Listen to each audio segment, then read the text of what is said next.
रात के 3 बजे का टाइम था जब अर्जुन की गाड़ी नजफगढ़ की उन सूनी सड़कों पर दौड़ी जा रही थी। उसके घर से सिर्फ 5 किलोमीटर की दूरी थी, लेकिन ये 5 किलोमीटर उसकी जिंदगी के सबसे भयंकर 5 किलोमीटर बनने वाले थे।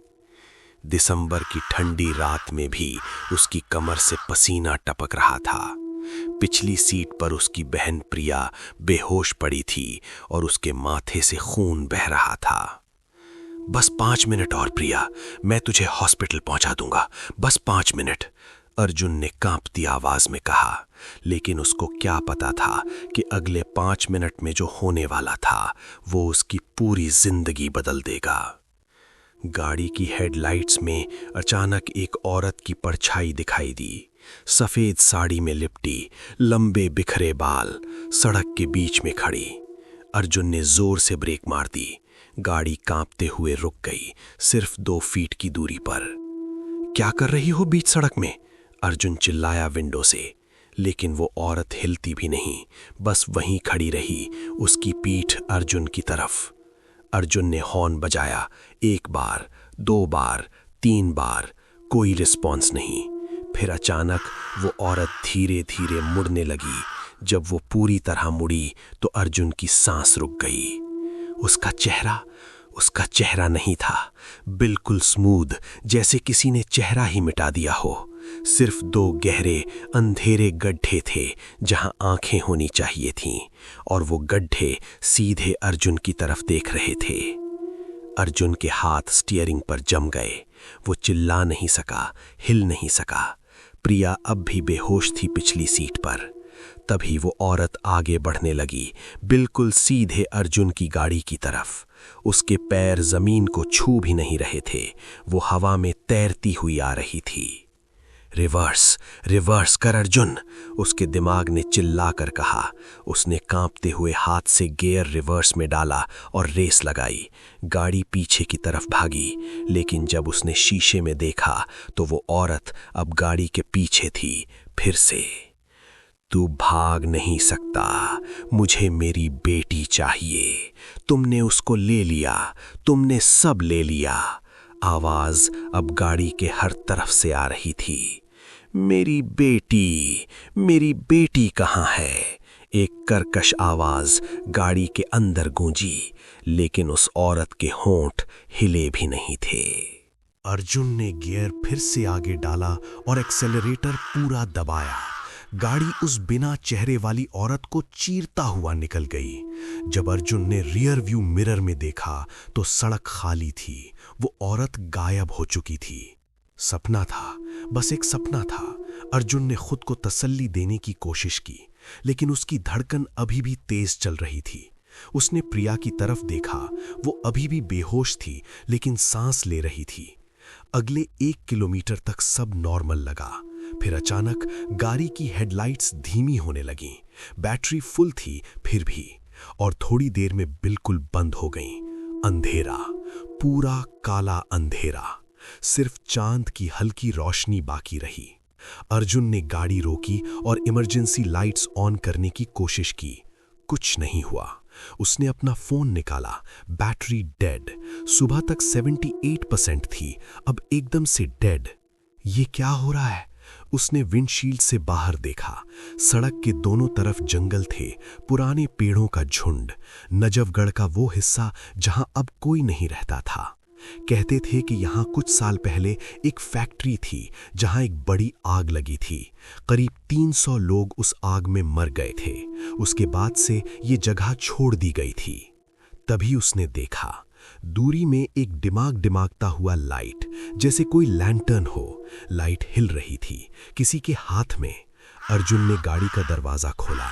ठंडी हवा ने उसको झकझोर दिया। वो बाहर निकला।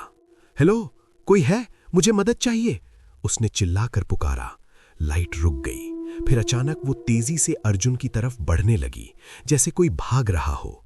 जब वो पास आया तो अर्जुन ने देखा एक बूढ़ा आदमी फटे पुराने कपड़ों में, हाथ में एक रस्टी लैंटर्न। उसका चेहरा झुर्रियों से भरा था और उसकी आंखें बिल्कुल सफेद थीं, जैसे अंधा हो। तुम यहां नहीं आना चाहिए थे बेटा, बूढ़े ने कहा। उसकी आवाज में एक अजीब सा दुख था। अंकल, मेरी गाड़ी खराब हो गई है, मेरी बहन बीमार है, मुझे हॉस्पिटल जाना है, क्या आप? हॉस्पिटल? बूढ़ा हंसा। उसकी हंसी सुनकर अर्जुन की रीढ़ में सर्दी दौड़ गई। यहां से कोई हॉस्पिटल नहीं जाता बेटा, यहां से तो कोई कहीं नहीं जाता। आप क्या कह रहे हैं? मैं बस रोड पर हूं, यहां से। ये रोड नहीं है बेटा, ये रास्ता है। उन लोगों का रास्ता जो याद नहीं करते, जो भूलना चाहते हैं, लेकिन यहां कुछ भी नहीं भूला जाता। बूढ़े ने अपनी लैंटर्न अर्जुन के चेहरे के पास लाई। तुम्हारा नाम क्या है? अर्जुन। अर्जुन, अच्छा नाम है। तुम्हारी बहन का नाम? प्रिया। वो बेहोश है गाड़ी में, प्लीज अंकल अगर आप कुछ कर सकते हैं। प्रिया। बूढ़े ने नाम को ऐसे दोहराया जैसे वो कोई मंत्र हो। हाँ हाँ, वो तो यही है ना, वो तो यहीं रहती है। क्या? नहीं, वो मेरी बहन है, वो मेरे साथ है। बूढ़े ने अर्जुन की गाड़ी की तरफ इशारा किया। जाओ, देखो अपनी बहन को। अर्जुन मुड़कर गाड़ी की तरफ भागा। उसने पिछला दरवाजा खोला। प्रिया वहीं थी, लेकिन कुछ अलग था। उसके चेहरे का रंग वो नॉर्मल नहीं था, बिल्कुल नीलापन लिए हुए।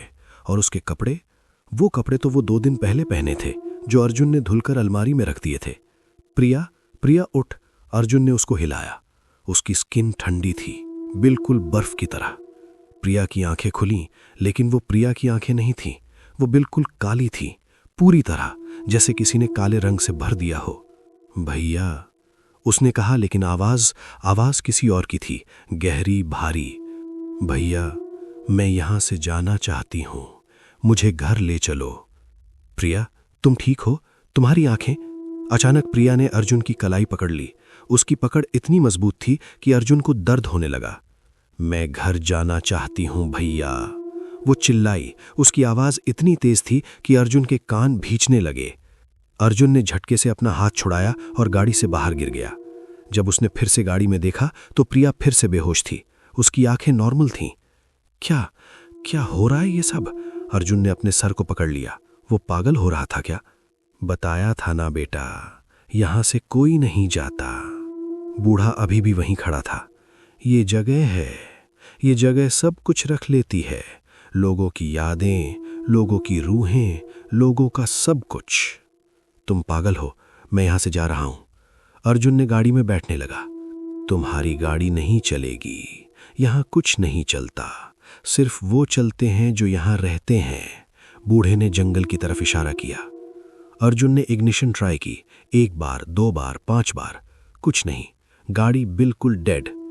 ठीक है, मैं चल कर जाऊंगा, मैं प्रिया को उठाकर ले जाऊंगा। अर्जुन ने प्रिया को कंधे पर उठाने की कोशिश की, लेकिन जैसे ही उसने प्रिया को छुआ, वो भी बर्फ बन गई, पूरी तरह जम गई। उसकी स्किन पे पानी की बूंदें बनी थीं। ये नहीं हो सकता, ये सब सपना है, बस सपना है। तभी जंगल से आवाजें आने लगीं, बहुत सारी आवाजें, लोगों की चीखें, लोगों की रोने की आवाजें, लोगों की हंसी की आवाजें, सब मिलकर एक भयंकर संगीत बना रही थीं। वो आ रहे हैं, बूढ़े ने कहा। वो तुम्हें याद कर रहे हैं। कौन आ रहा है? वो लोग जिनको तुम जानते थे, वो लोग जिनको तुमने भुला दिया, वो लोग जिनको तुमने छोड़ दिया। जंगल से एक लंबी लाइन निकल कर आ रही थी, लोगों की लाइन। 100, 200, 300 लोग, सब फटे कपड़ों में, सबके चेहरे धुंधले, सबकी आंखें वही काली आंखें। और सबसे आगे चल रही थी वो औरत, वो बिना चेहरे वाली औरत, सफेद साड़ी में। वो कौन है? अर्जुन की आवाज खराब हो गई डर से। तुम्हारी मां, बूढ़े ने कहा। मेरी मां? नहीं, मेरी मां तो 5 साल पहले मर गई।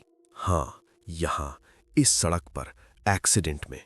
तुम और प्रिया गाड़ी में थे, तुम्हारा पापा ड्राइविंग कर रहा था, ट्रक आया सामने से, तुम्हारा पापा बच गया, तुम बच गए, प्रिया बच गई, लेकिन तुम्हारा मां, वो नहीं बची। अर्जुन के दिमाग में वो रात फ्लैश हुई, वो भयंकर रात, खून, चीखें, टूटी हुई ग्लास और मां की आवाज, अर्जुन, प्रिया को बचा लो। नहीं, ये सच नहीं है। मां का एक्सीडेंट कहाँ हुआ था? वो यहां नहीं हुआ था। यहां ही हुआ था अर्जुन, बिल्कुल यहीं।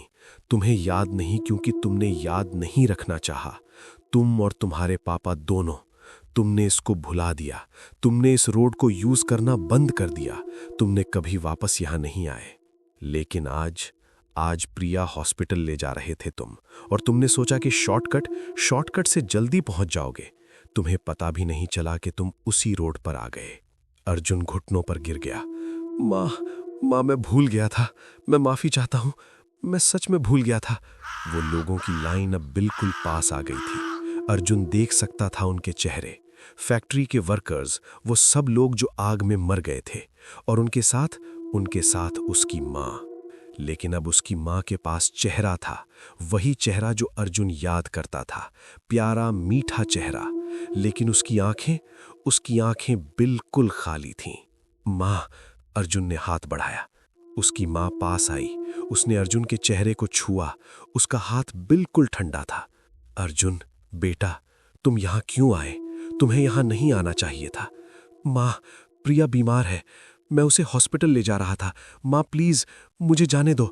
मुझे प्रिया को बचाना है। प्रिया? माँ ने गाड़ी की तरफ देखा। प्रिया तो ठीक है बेटा, देखो। अर्जुन ने फिर से गाड़ी में देखा। प्रिया अब बैठी थी। उसकी आंखें खुली थीं, और वो हंस रही थी। भैया, मैं बिल्कुल ठीक हूं, देखो। प्रिया ने गाड़ी से बाहर कदम रखा, लेकिन जब वो चली तो अर्जुन ने देखा कि उसके पैर जमीन को टच नहीं कर रहे थे। वो भी उन लोगों जैसी ही थीं। नहीं, प्रिया!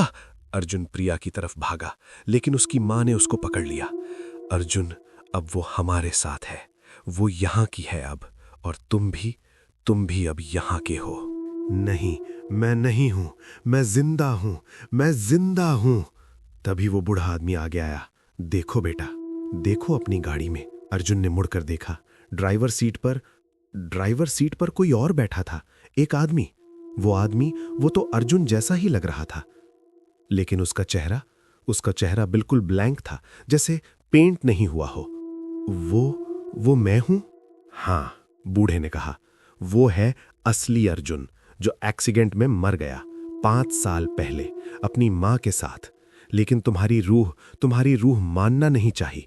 तुम्हारी रूह सोचा कि तुम बच गए, कि तुम जिंदा हो, कि तुम्हें प्रिया का ख्याल रखना है, तो तुम यहीं रह गए, इस रोड पर हर रात फिर से वही कर रहे, फिर से अपनी मां को ढूंढ रहे, फिर से अपनी बहन को बचाने की कोशिश कर रहे। नहीं, ये सच नहीं हो सकता। मैं तो सुबह घर गया था। मैंने पापा से बात की थी। मैंने ऑफिस जाना था। तुम्हारा पापा तो उस एक्सीडेंट के 1 महीने बाद खुद को मार लिया था। गिल्टी फील कर रहा था, अपने आप को माफ नहीं कर पाया। अर्जुन की दुनिया हिलने लगी। सब कुछ टूट रहा था। हर याद, हर पल, सब कुछ फेक था। तो मैं मर चुका हूं, मैं भूत हूं। हाँ बेटा, उसकी मां ने कहा, लेकिन अब तुम यहां हो, हम सब के साथ। अब तुम अकेले नहीं हो। अर्जुन घुटनों के बल बैठ गया। आंखों में आंसू आ गए। मैं कुछ याद नहीं रखा। मैं अपने आप को याद भी नहीं रखा। मैं तो... अचानक एक तेज आवाज आई, हॉर्न की आवाज। सब कुछ रुका। वो सारे लोग, मां, प्रिया, बूढ़ा, सब गायब। सिर्फ अर्जुन बचा था। और वो गाड़ी में एक और ड्राइवर बैठा था, एक लिविंग आदमी। अय, ठीक हो भाई? गाड़ी खराब हो गई क्या? वो आदमी गाड़ी से उतरा। अर्जुन ने उसको देखा।